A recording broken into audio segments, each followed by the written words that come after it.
All right, ladies and gentlemen, welcome to the platform Global African Conversation with me, Kwabna Bibini Berima. You can call me DJ for the public enemy who has no one.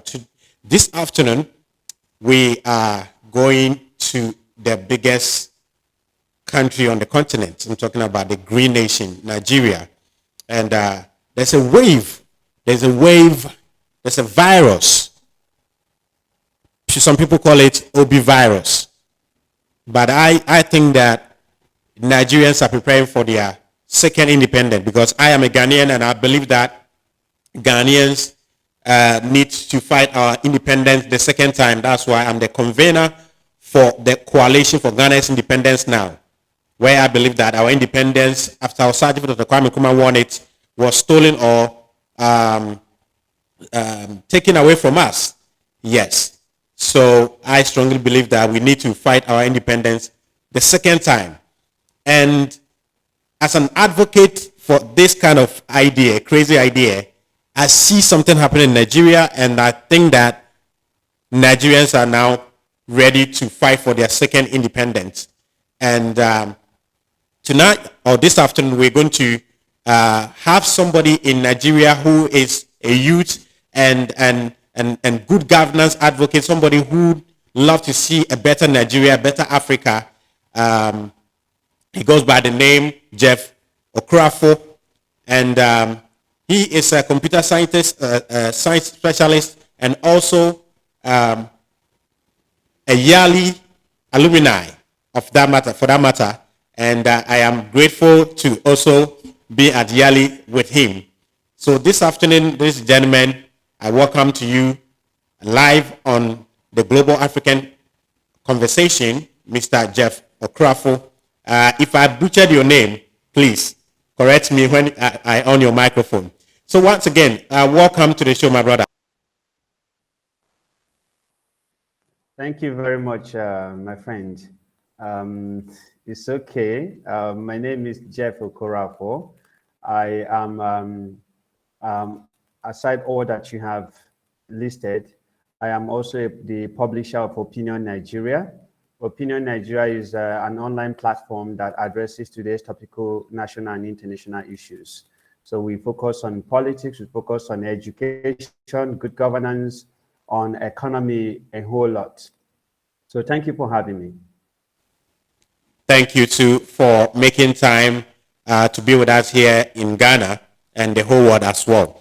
So I'm a Ghanaian, and I've seen a wave happening. The way pastors are now bold to say that go and have your PVC. If you don't have a PVC, don't enter the church at all. And the youths are saying that we are obedient citizens of Nigeria, which means that they are believers of Peter Obi.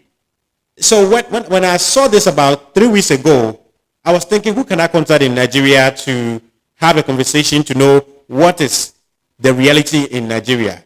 And I remember that I have your contact and I called you. Tell us, today you are live on the show. Tell us what has happened for Nigerians to come to this point where I am sitting outside and calling it the second independence for Nigeria. And first of all, do you believe this action that is going on symbolize you people fighting for your second independence? Take it. Well, thank you very much. The team that you have chosen is very fascinating for me, and I think it makes a lot of sense. Yes, in some sense, you can say we are fighting for a second independence in Nigeria, but I would prefer to put it that we are fighting for the soul of Nigeria and peradventure the soul of Africa. There's a tsunami, there's a political revolution going on in Nigeria as we speak. And there's a reason for that. Come October 1st, Nigeria is going to be, I think, 63 or 64 years old. If we are marking from the time that Nigeria, took hold of their independence, I'm talking about the democratic rule in 1999 till now. That is over 20 years ago. And nothing has really worked for the young people in this country. Before President Muhammad Buhari got into power, things were bad, but it wasn't as bad as it is right now. He made some critical promises to Nigerians that he's going to make dollar equivalent to 1 naira.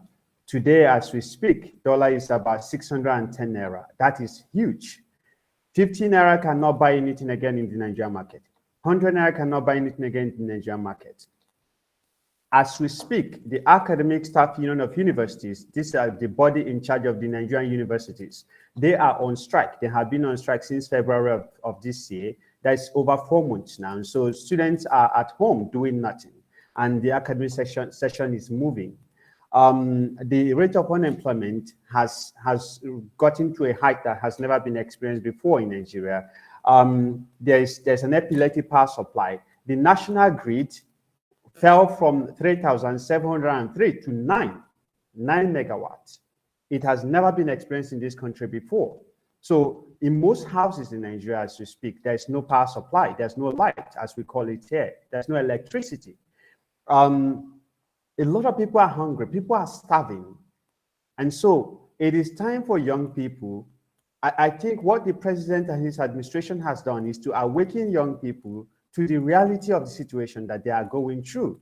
And they are tired of having the same kind of old people to continue to be in power. So they want something new. They want something that can help them achieve their dream. And that is why you are seeing people saying that they are obedient, the OBI in quotes, and then obedient, meaning that they are subscribing to the message of Peter Obi, who is one of the presidential candidates for the 2023 presidential election, coming from on the platform of the Labour Party. So as it stands right now, he seems more like the only credible candidate, the only credible individual who has spoken the minds of young people. And that is why a lot of people are saying, it doesn't matter whether or not he has structure, he's the person that we're going to vote for.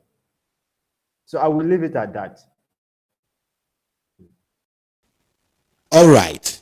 And so you being a youth yourself, and as I said in my opening remarks, a good governance advocate, are you now sitting on the fringes and telling your friends one-on-one on social media to be obedient, or you yourself, are you going in the trenches to make sure that the man who can help rescue the soul of the nation, as you put it, become the next president? What is your role?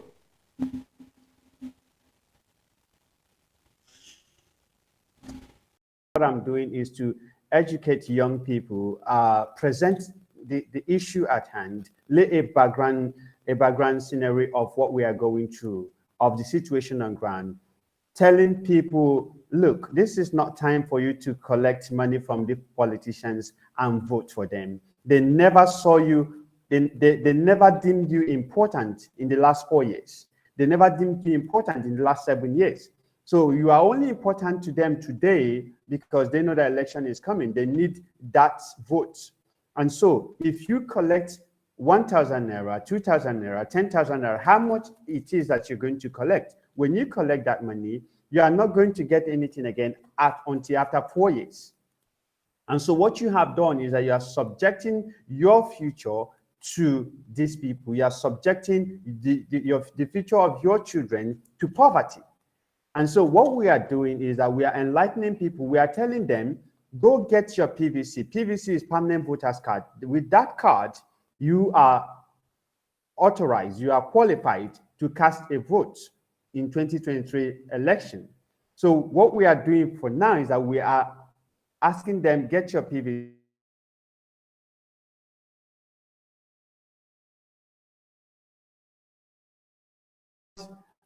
I think about 83 or 84 million vote registration. And then the total number of vote cast was around 23 or 24 million. So you ask yourself, what happened to the remaining about 60-something million people? Why did they not come out to vote?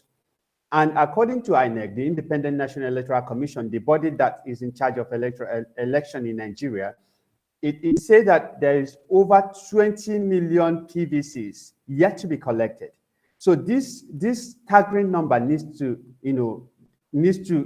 be collected. And so we are saying to young people, go get your PVC. If you are tired of bad governance in the country, you need your PVC to make your voice heard. If you are tired of having epileptic power supply, you need your PVC to make your voice heard. If you are tired of insecurity in Nigeria, you need your PVC. So our race right now is first for them to get their PVC, and then as we move on, we are still going to change our campaign for them to also come out and vote on that particular day.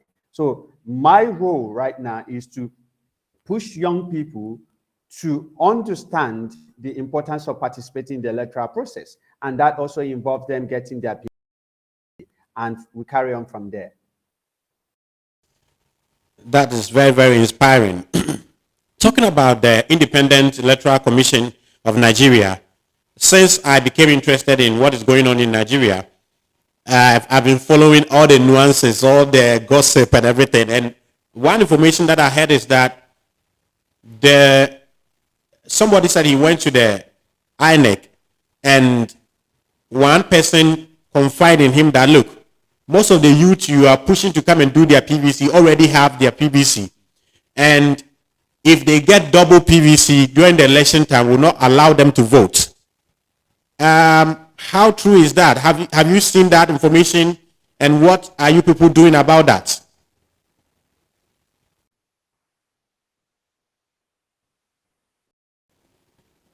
Hello, Jeff. Can you hear me?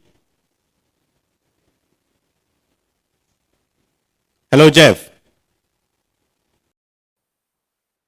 Yeah, can you hear me? I can hear you. Can you hear me, my friend? Yes, I can hear you. I can hear you. Okay, so in responding to the question you asked, I don't think I am not aware of any of this, but I think INEC cannot issue two PVCs. It's not possible, So if anyone is going to INEC to get their PVC, they're not getting double PVCs. It's not possible anywhere, because if you have that, you have already disqualified yourself from that process. So the only issue that is going on now, because there is a voter registration ongoing, which is going to end on the 30th of this month, but there is a court order for INEC to extend that particular process. The only problem that people are going through now is I don't want to call it incompetence, but I think INEC is incapacitated. There are a lot of people who are interested in registering and collecting their PVC, but INEC is not properly equipped to issue out PVC. Either they are complaining that there is shortage of material, or they are complaining that there's no fuel to power the generator. As I said before, there's no electricity, or there's epileptic electricity in Nigeria. And so for them to run their offices, they use generator. And so for them to use the generator, they need fuel. And as we speak now, in the federal capital city, we are having fuel crisis. There is queue everywhere. So they are saying that they cannot power their generator. They have shortage of materials. So there are a lot of people, millions of young people who are ready to go and register and collect their PVCs. But INEC is falling short in meeting up to that demand. So that is the only problem that is, that they are experiencing right now. So if I am to make a call, the call that I'm going to put out is for INEC to rise up to the occasion and ensure that no Nigerian is disenfranchised because they cannot access, their PVC. It is unheard of, because in a country as big as Nigeria, with the kind of money that we have, forget the fact that they keep saying that we don't have money. We have money, because if one person, for instance, can steal over 80 billion naira, then we have money. It's just that it's in the pocket of very few people. So INEC should rise to the occasion and ensure that every young person, every individual, every Nigerian that is interested in getting their PVC should get their PVC, irrespective of whatever odds.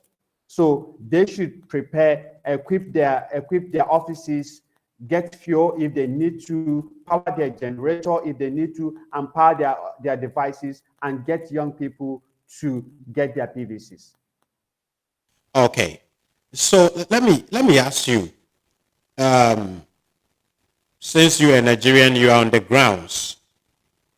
People are saying that Peter Obi doesn't have structures. Structures meaning that because he just joined the Labour Party, they don't have offices in other parts of the country like the APC and the PDP.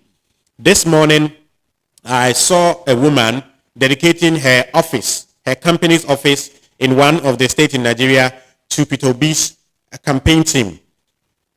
What do you say to that when they say he doesn't have the structures? Can that affect his fortunes of becoming the next president for Nigeria?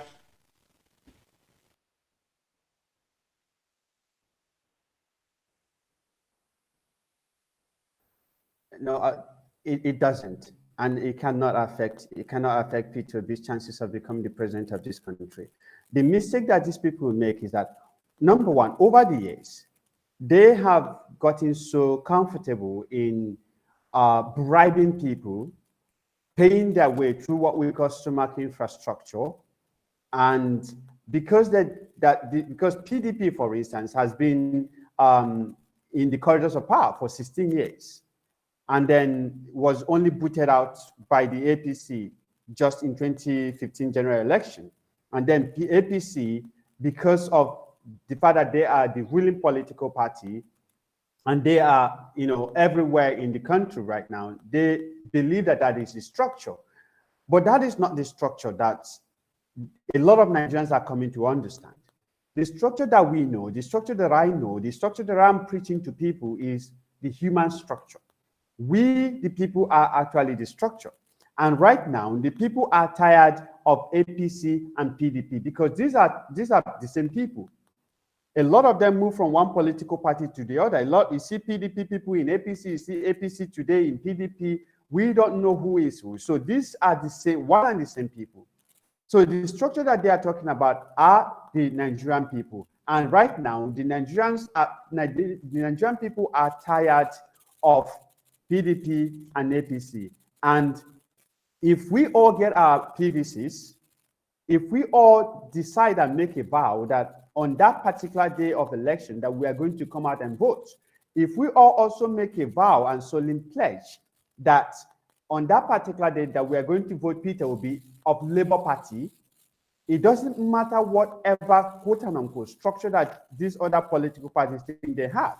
Peter Obi will emerge the president of Nigeria in 2023. Now, I have heard, there are a lot of people that have come up to say, like Father Mbaka, that have come up to say that Peter Obi cannot become the president because he's stingy. Just a couple of days ago also, a former Nigerian Senator, Ned Nwoko, said that Peter Obi cannot win the 2023 election. And also Babangida Ali also said that he cannot win the 2023 election. I don't know what they are basing their opinions on. But what we know is that there's a moving train, and this train is packed with young people, and those young people are tired of these same old people who I call soldiers of fortune, and they want to make a very deliberate, drastic change. And that change is geared towards the person of Peter Obi of Labour Party. So it doesn't matter what they say. The structure that we see are the human beings, and these human beings are tired and they are willing to make an adjustment.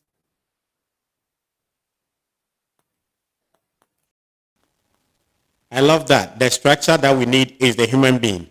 That's very, very true. Now, another thing that fascinates me as an individual, as an activist, and as a broadcaster, is that I know all over Africa, when it comes to politics, religious clergymen try to stay away, except the so-called prophets who give one prophecy here or the other, that this one win, the other one will win.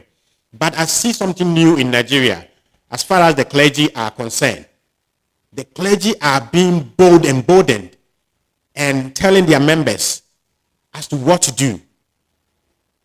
Are you not afraid for these men of God who are kind of, I call it, they are having the spirit of Martin Luther King and Malcolm X together?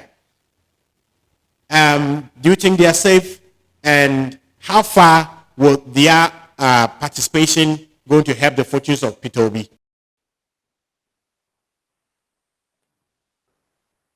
I think they are safe.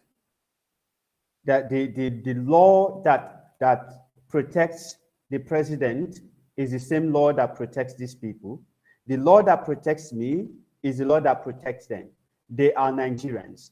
According to our constitution, they have the right to opinion. They have the right to freedom of speech. They have the right to freedom of association. So I see no reason why their opinion will endanger their life.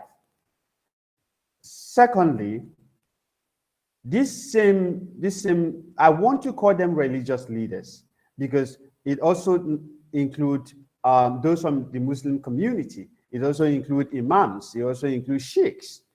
So I just want to call them religious leaders. I don't want to leave it on the platform of Christian leaders, but let's just say religious leaders. And not for sake of political correctness. These people have also experienced the hardship in the land. They are leaders of flocks that are residents in Nigeria who every single day are passing through one challenge or another due to the bad governance of the leaders that we have put in place.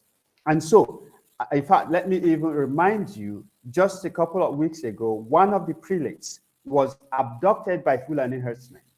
He had to pay 100 million naira for them to free him. That's a ransom demand. He paid 100 million naira for them to free him. And a couple others was also abducted. So they too have experienced the insecurity in the land. It's not a question of if you are going to be abducted. It's a question of who is next. After the first person is abducted, the second person is thinking, am I going to be the next person who will be abducted? So what they are doing right now, they are standing up, not just for themselves, but also for the religious body in Nigeria. And I think it is overdue. We have been calling on the religious leaders to come up. There's nothing in the Bible that says, or nothing in the Quran that says that you mustn't be part of the political process in your country. I don't think that there's anything of such in the religious books. And so what they are doing now, they are doing their civic duty and civic responsibility. They are holding their people to account. They are saying that because everything starts from the head, they are the head. And if they get it right, then their followers will also get it right.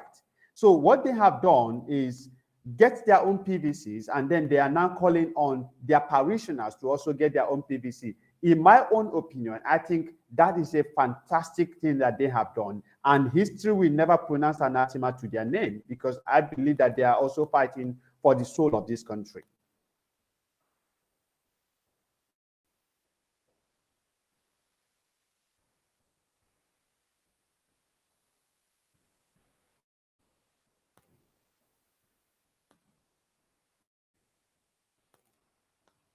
I cannot hear.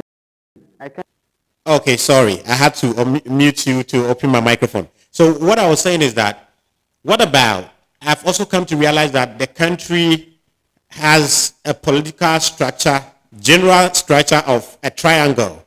The Igbos, Yorubas, and the northern side of the country.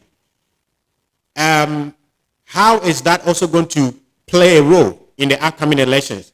What are you, the obedience, doing to make sure that one, you bring these people all together, you have a one Nigeria instead of a triangular Nigeria? How possible is it possible that, for example, I've also heard an argument that the Igbos and the Yorubas need to come together and then bring their northern brothers together before Peter Obi can sail through? How true is that assessment, and how possible is it going to be for this whole of Nigeria, one Nigeria agenda to manifest? I think those are the permutations of the politicians. There's nothing wrong, there's no problem with the Hausa man, there's no problem with the Yoruba man, there's no problem with the Igbo man. The Igbo man loves the Hausa man and the Yoruba man. The Yoruba man loves the Igbo man and the Hausa man. The Hausa man loves the Igbo man and the Yoruba man. there's no, if you go down to the trenches, if you meet these people one-on-one, you will not be in doubt of whether or not they love themselves. So all the division, the dichotomy that you're seeing is just politicians causing this division and dichotomy. It's as simple as that. So the problem that the Igbo man is having is the same problem that the Hausa man is having, and it's the same problem that the Yoruba man is having. I don't have electricity in my house, not because I'm an Igbo man, but because I'm a Nigerian that is passing through a very poor governance system in the country. The Yoruba man also does not have power in his house, not because he's a Yoruba man, but because he's also passing through the same process. The same applicable to the Hausa man. The Hausa man does not ply on a different road. We all ply the same road. And if the road is bad, we are also going to experience the danger of the road. So there's no problem. We have seen these people for who they are. The Igbo man has seen the politicians for who they are. The Hausa man has seen the politicians for who they are. The Yoruba man has seen the politicians for who they are. They all have made a solemn decision to look beyond that political talk, that religious division, to look beyond all of those things that are orchestrated by politicians and saying, look, all we want is someone who will deliver good governance when he becomes the president. And so I believe very strongly, I might add, that the Igbo man believes in the cause of a better Nigeria. The Hausa man believes in the cause of a better Nigeria. The Yoruba man as well believes in the cause of a better Nigeria. And these people are making conscious effort to see that Labour Party, that Peter Obi becomes the president come 2023. So there's no division. This triangle that you just spoke of is already fused together, is an Ubuntu. You know, we understand ourselves, we understand the job that we are supposed to do, and we are all doing it. I have seen videos of Hausa people in some northern part of the country advocating for the person of Peter Obi and Labour Party. I have also seen the same in the western part of the country, where Yorubas are also advocating for the person of Peter Obi and Labour Party. And I have also seen in the eastern part of the country, where Igbos are also saying that the person that they want to be the president of Nigeria come 2023 is Peter Obi. So that has given me the conviction that I need to know that we are on the right path. And it doesn't matter whatever game or what new game or strategy or scheme that these politicians are going to bring this time. It's not going to be business as usual. It's going to be business unusual for them. And they will be surprised because we have seen their hand, and their hand is very faulty. I think that we are approaching our time. So let me put these questions also across. Now, you've spoken about all the social factors, the physical participation of the youth and everyone, every Nigerian to come together for us to have Peter Obi, the next president of Nigeria. I say us because I know that when Peter Obi becomes the president in Nigeria and it brings transformational leadership, it's not going to only affect Nigerians, it's going to affect Ghana as well, going to affect the whole of Africa. Now let's look at it technically. Now we are going head to head. The top three candidates, technically. What do you think are the strengths of Peter Obi against all the three? Or the two, the rest of the two. Okay, well, Peter Obi is one politician that it is even very strange to call him a politician, but I'm just going to call him that because he's an unusual politician. He's not the kind of politician that we've seen over the years. He's one person that is disciplined. He's one individual that has what it takes to deliver governance, good governance in Nigeria. He is not just disciplined, he's prudent with money, and he's particular about resource management. He's very particular about not wastage of money. And so, if you ask me, what chance does he have? I will tell you that young people in this country account for over 60% of the entire Nigerian population. And that is a huge number. That is a huge statistic. Now, if all of these young people, even if 50% of these young people come out to vote, Peter Obi is going to win. The reason is, in 2019 election, the president, Muhammad Buhari, won with about 15 million votes. The person that followed him, which is Atiku, had about 12 million votes. So he won with a margin of 3 million. And Nigeria is a country of over 200 million population. And the total number of registered voters for the previous election was about 84 million, thereabout. And the total number of people that came out to vote was about 23, 24 million or 25 million, as the case may be.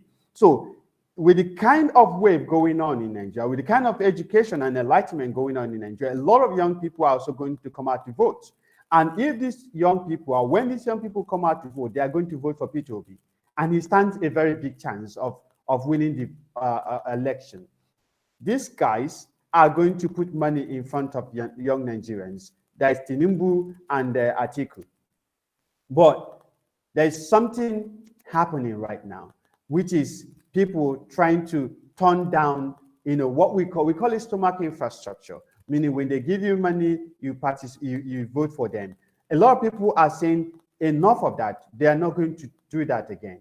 So I believe very strongly, I might add, that Peter Obi stand a very good chance of, because the truth is that there's a wave, as I have even said before, there's a wave going around, and young people are tired.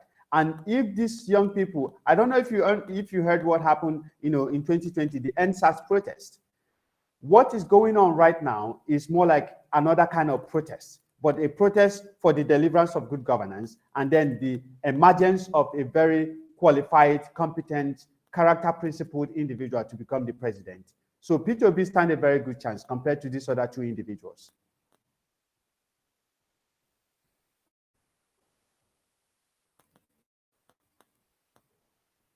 I can. Okay. So finally, before I let you give your own message, which is not coming out of the question that I will ask you, how hungry are the Nigerian youth to say that because of what we've seen, because of the anger and the hunger that we've been through, we're going to stand firm against any temptation of money, vote buying, and all of that. And on the day of elections, we the youth are going to be the structures that would vote and stand there and let it be count and take it onto social media before we leave there. How are you people, like advocates like you, going to help to let the Nigerian youth know that, yes, they can bring you this amount of money, but that will be it for the next 4 years? Oh, absolutely. Young people in Nigeria are very hungry. They are not hungry for food, but they are very hungry for a change to happen in Nigeria. They are hungry to see a Nigeria that works. They are hungry to travel outside of Nigeria and their passports respected. They are hungry to travel outside of Nigeria and respected as human beings coming from the continent of Africa, coming from Nigeria. They want to see a change in that area. They are hungry because they want to see a better education system. They are hungry because they want to see a quality health care in Nigeria. So all of these are part of the reason why they have made decision. I have seen young people coming up and saying, I vow that I am going to come out and vote, and this is who I'm going to vote for. I have seen churches preach to their people and say, go get your PVC and vote for that political party without structure. I have seen young people in their various forums come up to speak and then advertising like influencers saying, go out and collect your PVC and vote for that party without structure. So young people have come to understand that it is not about getting 4,000 naira or 5,000 or 10,000 as the case may be, and they forget about it in 4 years or in 8 years. They want a genuine change, a change that will go down to the grassroots.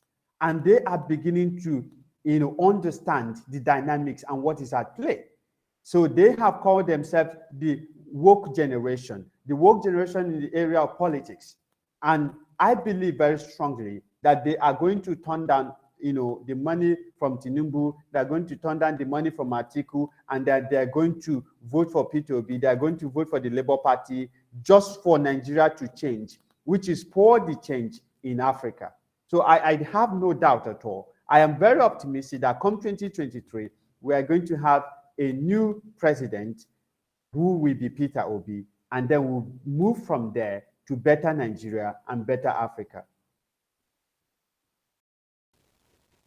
Thank you very much. At this point, I will give you the next 3 minutes, or if you want to add any minutes to it, to say any message that you have for the good people of Nigeria, especially the youth. Well, thank you. I want to speak to two groups of people. The first group will be the group in Nigeria. And I want to tell them that it doesn't matter how difficult that INEC or whoever is making the registration process for you. Endure, go out there, get your PVC, and on the day of election, wake up early, go cast your vote. Don't let the very few decide your future and the future of your children. It's going to be evil. It's going to be something unforgivable if we let someone else who is very incompetent and who is corrupt to mount that particular podium again in 2023.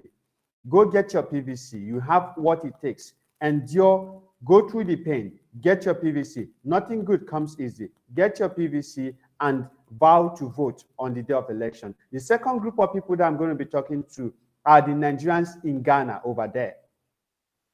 They have people at home. If you are watching, if you are listening, you have brothers, you have sisters, you have family down here in Nigeria. Ask them, call them today. Ask them if they have their PVCs. If they do, tell them and ask them if they are going to vote on the day of election. If there is someone who is not very sure, convince them to go and vote. Let them know that that money that you are sending to them comes from a place of hard work. And the only way they can help lessen the burden that they have put on you is to ensure that they put the right person in power. We all have what it takes. Use all the medium that you have. Are you on Twitter? Are you on Instagram? Are you on Facebook? Use all the medium that you have to speak to the conscience of your people back home. Tell them to get their PVC and tell them to vote for that party that doesn't have structure, to vote for P2B, to vote for Labour Party, so we can see a Nigeria that works in our time, in an enduring nation, a nation that will move and also grow Africa as a whole. I believe and I hope that you are hearing my voice and that you are going to do as I have pleaded. Thank you very much, Mr. Jeff Okorafor, all the way from Nigeria. And before you go, let me ask you, in Ghana, in our constitution, before someone can qualify to contest for president, you have to be 40 years, which I have a big problem with, because I don't understand why I can dedicate myself to join the military and die for the nation at the age of 18. When I commit a crime at the age of 18, I'll go to prison. My mom wouldn't be arrested. Why can't I contest when I'm 18 years? What is the cutoff age for presidency in Nigeria? Because this is going to be the next topic we're going to discuss, the age of our presidential candidates in Africa. That will be the topic we're going to talk about next week. Yeah, so tell me, what is the age cutoff point for Nigeria when it comes to... Okay, it's a terrible situation. Let me begin with that. It's a very terrible situation in Africa because it's something very deliberate. It was strategically planned by these old people so they don't get off power. In Nigeria, before Not Too Young to Run bill became a law, became an act, the age limit for president is 40, and that of National Assembly, that of House of Representatives and state is 30, I believe. But in in 2018, I think precisely May 31st, President Muhammad Buhari signed into law the Not Too Young to Run bill. And what that is a piece of legislation, an act of the parliament that sought to reduce the age limit for elective offices in the country. And so it reduced the age limit of the president from 40 to 30, and that of the House of Representatives from 30 to 25. And what remains the same is that of the governorship, for governorship, which is a 35. So right now, the age limit, according to law, to contest for president is 30, to contest for a member House of Representatives is 25, and governor is 35. There's a problem, though. There's a problem. Now, this is a document that is a law, right? But right now, APC as a political party pegged their nomination form for 100 million naira. PDP pegged their nomination form for 40 million naira. How many young people can afford 100 million? How many young people can afford 40 million? According to the NDIC, the National Directorate of something corporation, I've forgotten the full meaning right now. They released, I think it was last year, that they released a statistic saying that 99.4% of Nigerians have less than 500,000 naira in their bank account. And that speaks volume. If 99.4% have less than 500,000 naira in their bank account, how can they afford a nomination form of 100 million? How can they afford a nomination form of 40 million? So what these guys have done is to sign a document and still disenfranchise or push out young people by raising the cost of their form. So it kind of pushed down the Not Too Young to Run act that say someone who is 30 years old can run for the post of the president.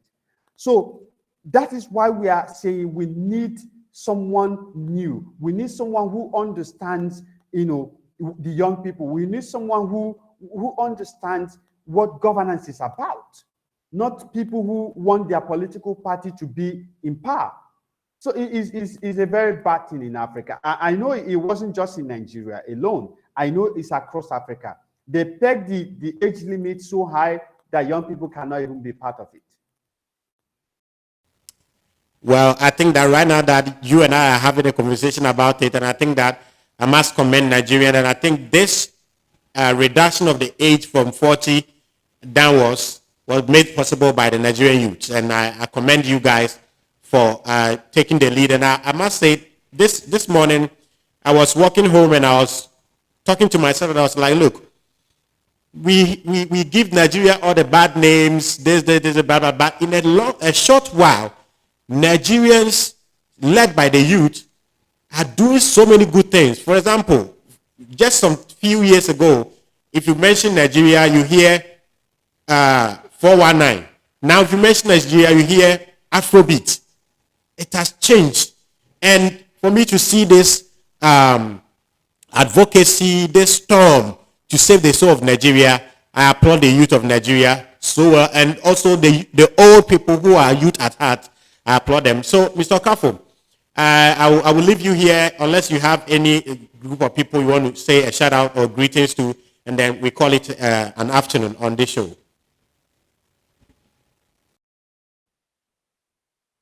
I just want to say thank you. I just want to say thank you for having me. I just want to say thank you for dedicating this time to educate or enlighten, rather, young people or the Nigerian masses on the importance of participating in the electoral process and carrying out their civic responsibilities. Keep doing what you're doing. This is something very good coming from you, and I believe that Nigeria will get it right, and I believe that Ghana will get it right, and I believe that the rest of the 54 African countries will get it right, and for Africa to be where it should be. we have no reason whatsoever to depend on aid. We can actually do better. We have what it takes. We have the human capacity. We have the resources. So we have no reason to be begging for money, every now and then. So thank you for having me, my friend. Thank you very much. That was Mr. Jeff Okorafor, all the way from Nigeria. And he has given us all the background to what is going on in Nigeria and how Nigerians are now united as one people to make sure that Mr. Peter Obi becomes the president of their choice coming 2023, I think February. Yes, I told you that from now until when Nigerians do their elections and count and have their president, we are going to have a lot of interviews straight away from Nigeria for us to know what is going on there. Because in 2015, when the Nigerians went to elect President Muhammadu Buhari, a 70-year-old man, Ghana also in 2016 followed suit and elected a 70-year-old president. And I think the feeling has been mutual in these two countries. So I think that I'm so grateful to speak to this gentleman who is always looking for better governance in Nigeria and Africa. He was actually my mate at the yearly cohort 2 at Gempa. So there's this viral video about who is going to win the elections in Nigeria, and take a look at it. Right after that video, we call it an afternoon. President, come 2023. Let's do this. Can you predict who will become the next president come 2023? Is it Atiku? Is it Tinubu? Is it Peter Obi, or is it? Don't even give me options. Tinubu is the man. Tinubu is the best. I see Atiku to be the next president of Nigeria. I just want Peter Obi. Well, Atiku is the winner. I prefer Tinubu. I prefer Atiku. To me, I think Peter Obi is the best person we actually need. I think it will be Tinubu. I prefer Atiku. I will opt for Peter Obi. I think Atiku will edge Tinubu. Peter Obi. I feel it's Tinubu. Tinubu. Prefer Peter Obi. Peter Obi is my choice. Peter Obi. Peter Obi. My heart says Peter Obi. It's Tinubu. Tinubu by God's grace. I would love for Peter Obi to come out as next president. Obviously, everybody wants Peter Obi to be president. I want and I pray Obi emerge the winner. That's Labour Party. Peter Obi is the next governor. Everybody knows that. Peter Obi.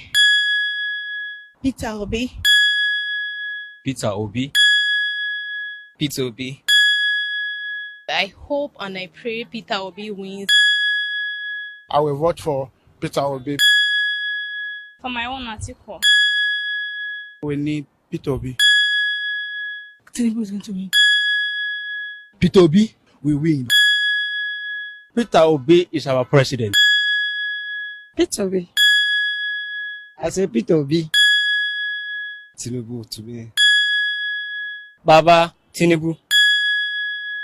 I'm rooting for Peter Obi. It's Peter Obi. Asiwaju Ahmed Tinubu. I think Atiku. I see Peter Obi. The youth candidate, which is Peter Obi. It's Tinubu. Tinubu. Prefer Peter Obi. Atiku Abubakar. It's Peter Obi. Peter Obi. I mean, as an obedient citizen of Nigeria, we all know who's going to be, right? Peter Obi for president.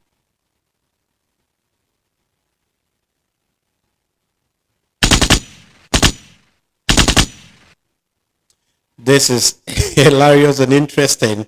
And this is how Nigerians are gearing up for 2023. And I tell you, if Nigerians say they won't do it, they won't do it. If they say they will do it, they will do it and do it better. Just like they came to take our hip life, went, polish it, and they are making waves with it anyway. So thank you for joining us here this afternoon. This is the Global African Conversation platform where we talk about Africa in all spheres and manner. And we had the man, Jeff Okorafor from Nigeria, giving us the on-the-ground situation as far as the campaign towards the 2023 elections is concerned. And the show was technically produced by Yehuda Quintana. Thank you very much for always holding me down. My name is Kwabna Bibini Barema. You can call me DJ Fuad, the public enemy who hates no one. Don't forget to subscribe. When you subscribe, then write in the comment section, I've subscribed, and I'll come and have an amazing interaction with you. I love relationship. Relationship is everything in life. You want to succeed in life.